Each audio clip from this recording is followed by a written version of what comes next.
What about the parents? How can the parents really engage in this post-tryout process?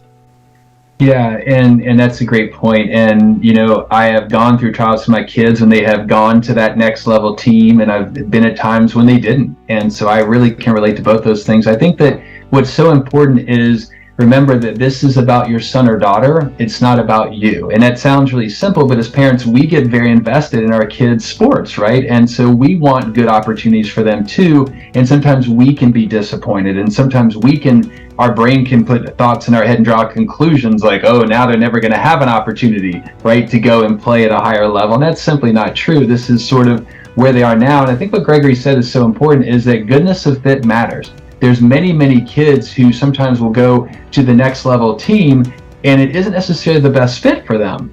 And then sometimes they may come down to their team and go, oh my gosh, that is the thing. And so a club like yours that's going to actually go and take the time to really think about each kid and what's the good fit, because what team you're on does not dictate your future development. I know we think that a lot of times. It really doesn't, right? It depends on what you do during that season. That's the most important thing, rather than the specific team you're on. So I think as parents that try not to draw too many conclusions, because our mind can go there, and saying, hey, support your son and daughter. If they're sad and disappointed, let them be sad and disappointed and go, yeah, it totally makes sense. It's something you really wanted, you worked hard for it, and you're disappointed. So validate them, right? Normalize it and go, of course, that totally makes sense, which is important, even though you inside may feel frustrated, right? You want to acknowledge that. And then, just kind of let them sit in it a little bit, and then just say, hey, that for you, let's also talk about this team you are on.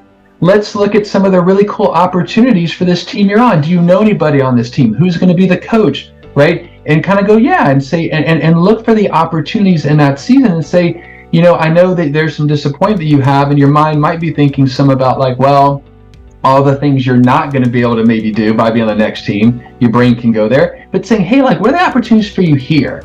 And bringing that back, because if you love the game of soccer, you still get to play. That's the great news, right? You get to play, and the coaches and the staff have all found a team that's a better fit for you.